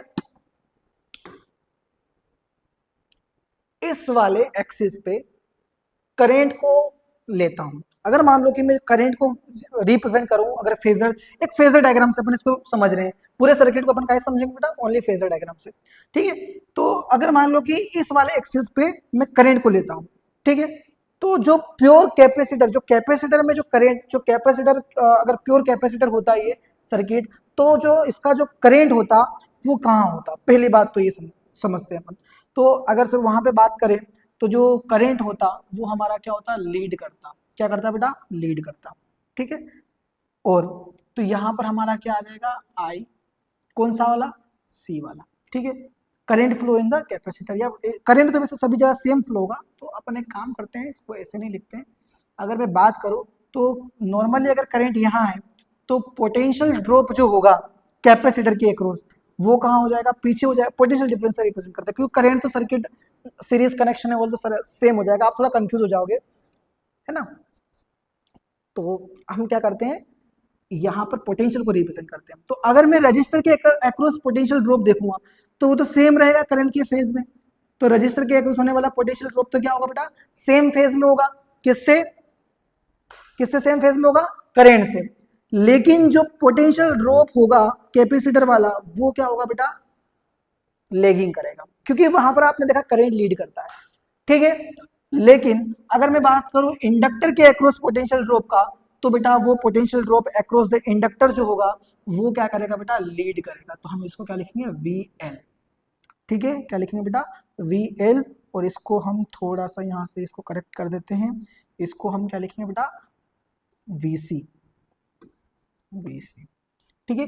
कितनी वैल्यू की बेटा, अगर मान लो करंट आई फ्लो हो रहा है तो आई इंटू ये क्या हो जाएगा बेटा, एक्स एल, और ये कितना हो जाएगा बेटा, आई करंट इंटू एक्स सी, इतना। तो ये हमारा एक फेजर डायग्राम दिखेगा, ठीक है। एक बार फिर से वापस से मैं आपको बता रहा हूँ, ठीक है, थोड़ा सा इसको अच्छे समझना है, it is a very important LCR circuit, ठीक है। तो अभी जो हम पढ़ने वाले हैं that is the LCR circuit, है ना, जिसके अंदर हम बेटा क्या करते हैं, एक कैपेसिटर, रजिस्टर और इंडक्टर तीनों को सीरीज में कनेक्ट करके एक एसी वोल्टेज के अक्रॉस हम इनको क्या करते हैं बेटा, अप्लाई करते हैं। तो जब हमारे सर्किट के अंदर तीनों प्रेजेंट हो तो उसको हम क्या बोलते हैं, एलसीआर सर्किट। और अगर मैं इसका बेटा फेजर डायग्राम बनाऊं तो फेजर डायग्राम अगर अपन बनाए तो फॉर एग्जांपल अगर मान लो मैंने current flow in the circuit को मान लो मैंने पॉजिटिव एक्स एक्सिस पर लिया है, किस पर लिया बेटा अपने को, अपन ने इसको, अगर मान लो कि मैंने इसको पॉजिटिव एक्स एक्सिस पर लिया है तो जो रजिस्टर के अक्रॉस पोटेंशियल ड्रॉप आएगा वो क्या आएगा, सेम फेज द करंट आएगा, और जो कैपेसिटर के अक्रॉस पोटेंशियल ड्रॉप आएगा बेटा वो क्या आएगा,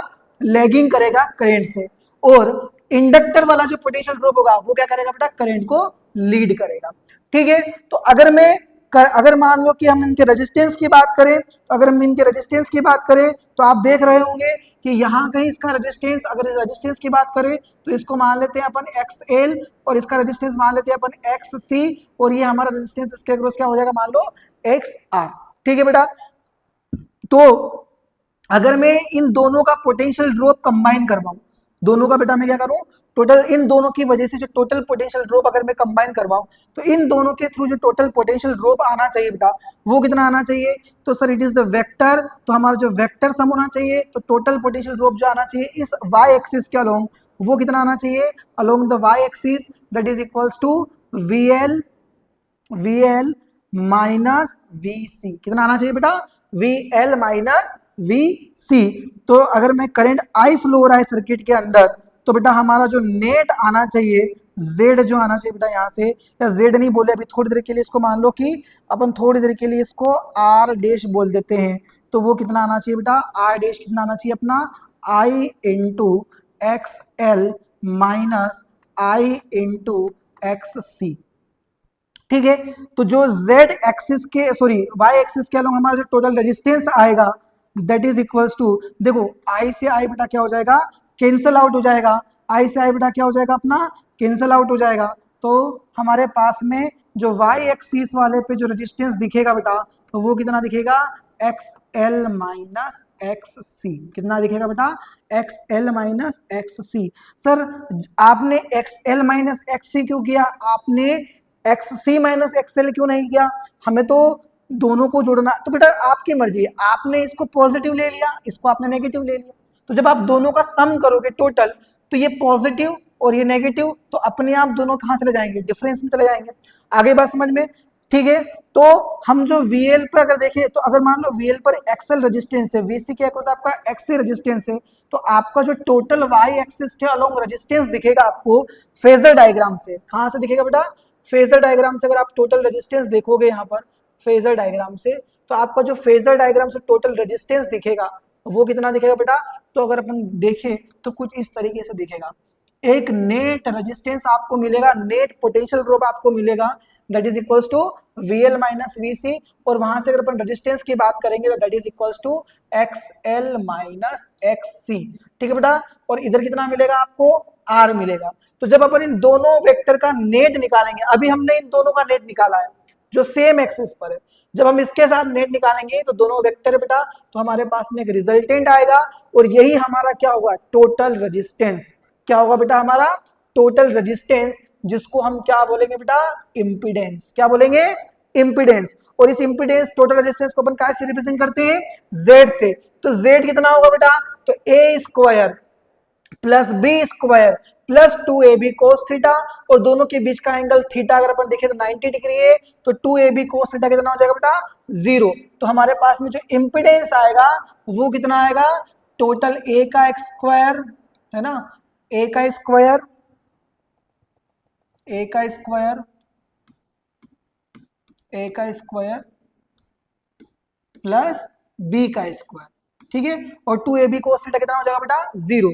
तो हमारे पास में बेटा जो फेजर डायग्राम को अगर अपन देखकर अपन डायरेक्ट रिजल्ट, अगर डायरेक्ट अपन रिजल्ट निकालें तो हमारे पास में जो टोटल रेजिस्टेंस आ रहा है जिसको हमने इंपीडेंस बोला है वो कितना आएगा बेटा, XL माइनस XC का whole square plus R square, that is the total resistance offered by the circuit. ठीक है, जिसको हम क्या बोलते हैं बेटा, इंपीडेंस, क्या बोलते हैं, इंपीडेंस। आगे बात समझ में, तो जो सर्किट में हमने अप्लायंस जो हमने इक्विपमेंट लगाए हैं उनके द्वारा जो टोटल हमारा रेजिस्टेंस ऑफर्ड किया जाएगा वो कितना किया जाएगा, Z, और वो किसके बराबर होगा बेटा, XL माइनस XC का होल स्क्वायर प्लस R का होल स्क्वायर पूरे का अंडर रूट। ठीक है, याद रहेगा आपको सभी को अच्छे से याद रहेगा, और इसका जो फेजर डायग्राम आपको दिख रहा है वो कुछ इस तरीके से इसका फेजर डायग्राम बनेगा। ठीक है, तो अगर अपन इसका पूरा फेजर डायग्राम अच्छे से एक एक करके रिप्रेजेंट करेंगे थोड़ा और इसको फेजर डायग्राम अच्छे से बात करेंगे अपन, अभी नॉर्मली हमने इसको क्या करा है, रिप्रेजेंट करके देखा है। चलो अभी आप इतना उतारो, फिर आगे बढ़ेंगे, इसमें थोड़ा और अच्छे से चर्चा करेंगे।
तो बेटा अगर अपन एलसीआर सर्किट के फेजर डायग्राम की बात करें तो फेजर डायग्राम कैसा बनेगा इसका, ठीक है, कैसा फेजर डायग्राम दिखेगा इसका, देखो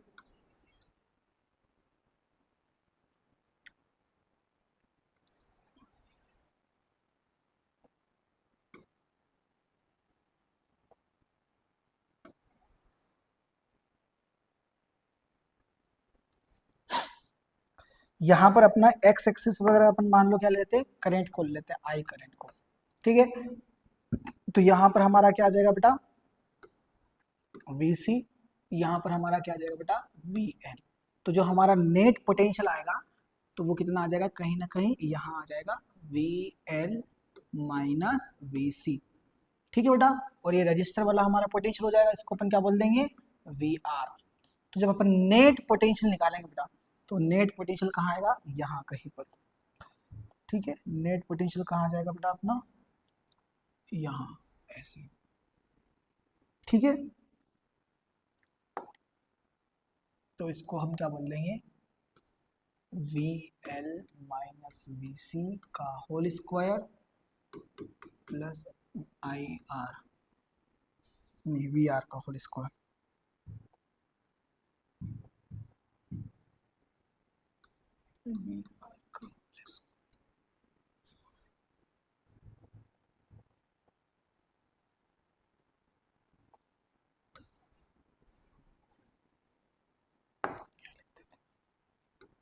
ये कितना आ जाएगा अपना, VL माइनस VC का होल स्क्वायर प्लस VR का होल स्क्वायर,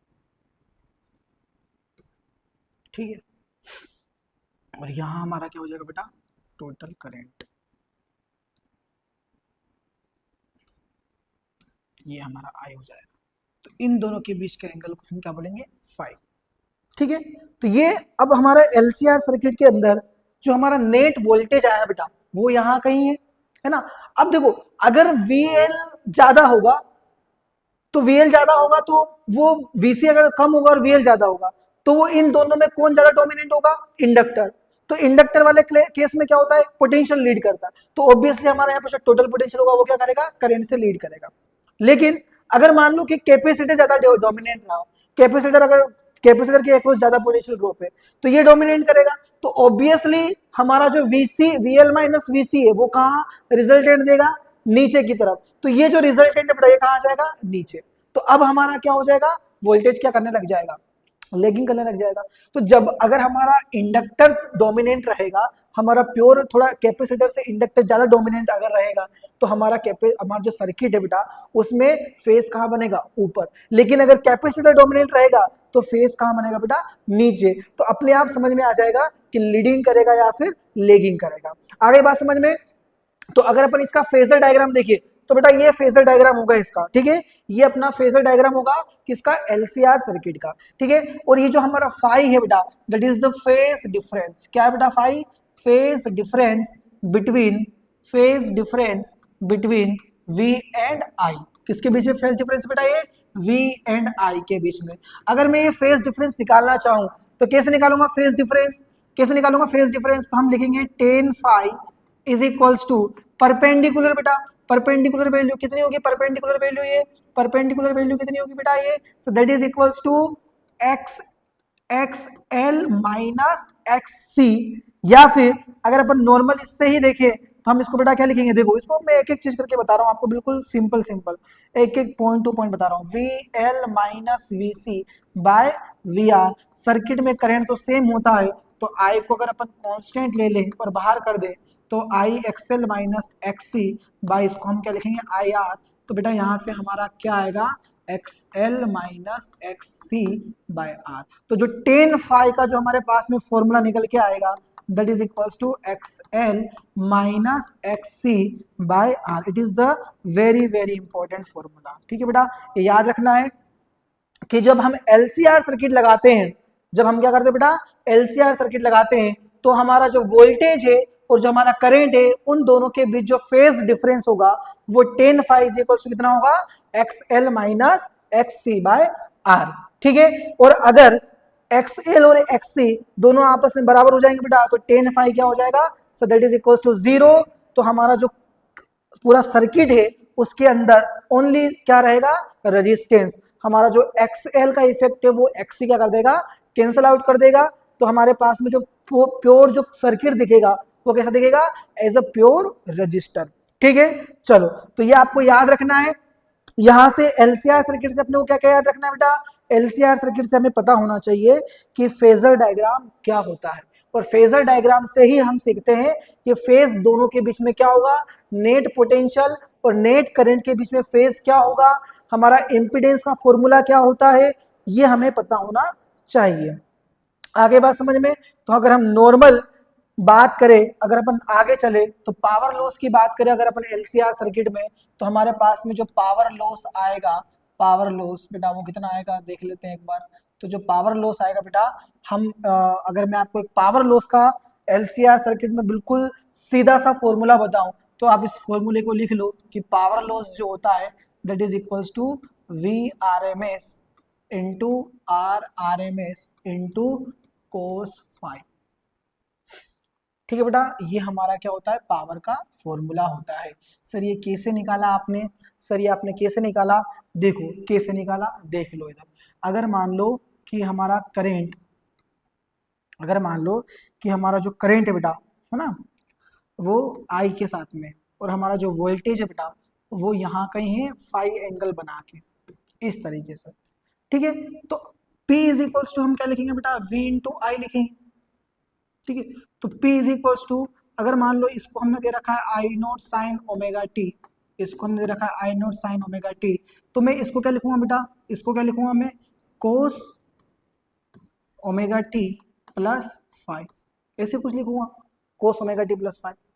फिर हम यहाँ पे थोड़ा ट्रिग्नोमेट्री फंक्शन लगाएंगे, साइन ए साइन बी दे रखा है, तो इसको हम क्या लिखेंगे, ये वी नॉट साइन, तो इसको हम क्या लिखेंगे बेटा, आई नॉट वी नॉट। अब देखो इसको हम लिख देंगे two sine omega t into cos omega t plus five.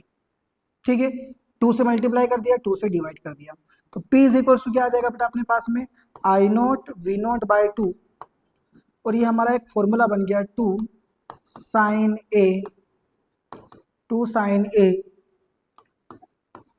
Cos B, two sine A cos B क्या हो जाएगा, ये two sine A cos B. तो two sine A cos B किसके अंदर आता है, two sine A cos B. तो जब हम इसको ट्रिग्नोमेट्री को सोल्व करेंगे बेटा, तो यहाँ से हमारे पास में क्या आ जाएगा, ये I not V not by two, तो ये हो जाएगा हमारे पास में साइन ए प्लस बी, और एक बार हो जाएगा हमारे पास में साइन ए माइनस बी। तो यहाँ से अपन जब इसको फाइंड करेंगे तो हमारे पास में क्या फॉर्मूला निकल के आएगा बेटा, P is equals to I not V not by two into cos phi. तो आई नॉट बाई टू को क्या, इसको हम क्या लिख सकते हैं, तो इसको हम लिख सकते हैं P is equals to I naught by root two into V naught by root two into cos phi, where cos phi is the phase between voltage and current. तो हमारे पास में जो P का फॉर्मूला निकल के आता है that is the I R M S into V R M S into cos phi, where phi is the phase difference between voltage and current. ठीक है बेटा, याद रहेगा। तो ये हमारा जो एलसीआर सर्किट होता है उसके अक्रॉस जो पावर लॉस होता है बेटा, एलसीआर सर्किट के अक्रॉस वो कितना होता है, V R M S into I R M S into cos phi, where phi जो होगा बेटा, फाइव जो होगा that is the phase difference, और फाइव को निकालने का जो फॉर्मूला हमने पढ़ा है, जो फाइव को निकालने का हमने फॉर्मूला पढ़ा है that is the X L minus X C by R, ये हमारा फॉर्मूला होता है बेटा, है ना। तो ये हमें हमेशा याद रखना है। पावर लॉस कितना होता है एलसीआर सर्किट के अंदर, है ना। अब देखो अगर हमारा एक्सएल ज्यादा होगा, अगर हमारा बेटा एक्सएल ज्यादा होगा तो वो इंडक्टर का डोमिनेंट ज्यादा होगा, तो वो क्या बेटा सर्किट में डोमिनेंट इंडक्टर है ना, डोमिनेंट इंडक्टर है, तो हमारा जो फाई आएगा, देखो यहाँ से पावर लॉस कोई भी अगर हम देखें, इंडक्टर ज्यादा है, इंडक्टर अच्छा खासा इंडक्टेंस है उसका, तो अगर इंडक्टेंस ज्यादा है अपने पास में, है ना, इसको थोड़ा ऐसे लिख लेते हैं, phi is equals to omega L minus one by omega C by R, इसको ऐसे भी लिख सकते हैं अपन। ठीक है बेटा, तो अगर मेरा एक्सएल ज्यादा है तो वो प्योर इंडक्टर की तरह बिहेव करेगा उन दोनों के कंपैरिजन में, कैपेसिटर और इंडक्टर के कंपैरिजन में। ठीक है। और अगर कैपेसिटर अच्छा डोमिनेंट रहेगा तो वो कैपेसिटर की तरह बिहेव करेगा। आगे बात समझ में? तो इस तरीके से अपने को पता होना चाहिए बेटा ये, ठीक है। चलो नेक्स्ट बात करते हैं अपन, that is the resonance. Resonance, resonance in LCR.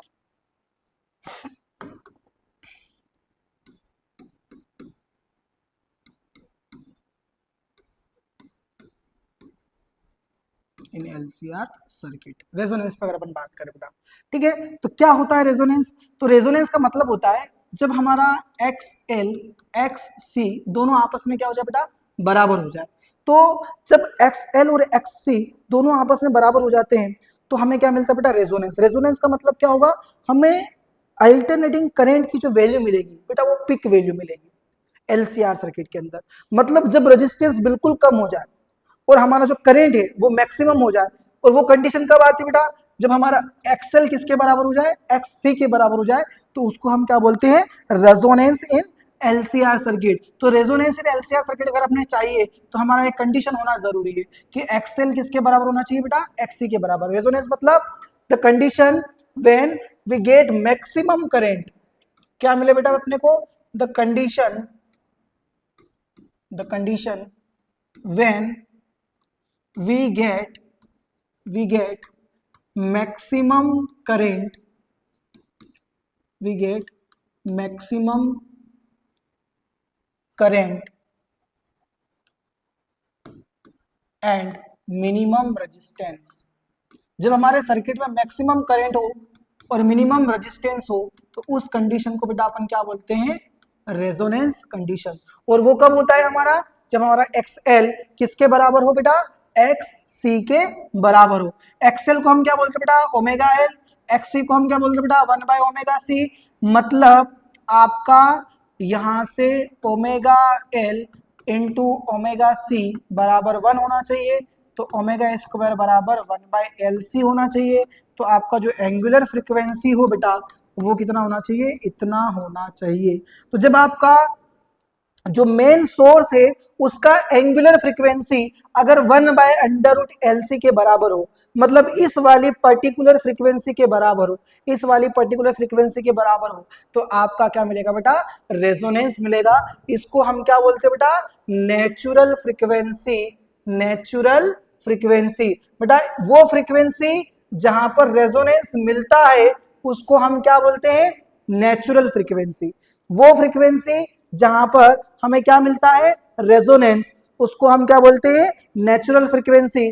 तो हमारे पास में जो नेचुरल फ्रीक्वेंसी का फॉर्मूला निकल के आएगा वो क्या निकल के आएगा, omega is equals to 1/√LC। ठीक है, तो ये अपने को याद रखना है बेटा, it is very very important. जो हमारा रेजोनेंस होता है वो क्या होता है, ऐसी कंडीशन जब हमें सर्किट के अंदर मैक्सिमम करंट मिले और मिनिमम रेजिस्टेंस हो, तो उस वाले को हम क्या बोलते हैं बेटा, रेजोनेंस कंडीशन। और वो कंडीशन हमें कब मिलती है, नेचुरल फ्रीक्वेंसी पर मिलती है। ठीक है, नेचुरल फ्रीक्वेंसी पे हमें मिलेगी, तो ये हमारा रेजोनेंस होता है। चलो आगे का हम बाकी फिर कभी पढ़ेंगे, अभी के लिए बस इतना ही। Thank you.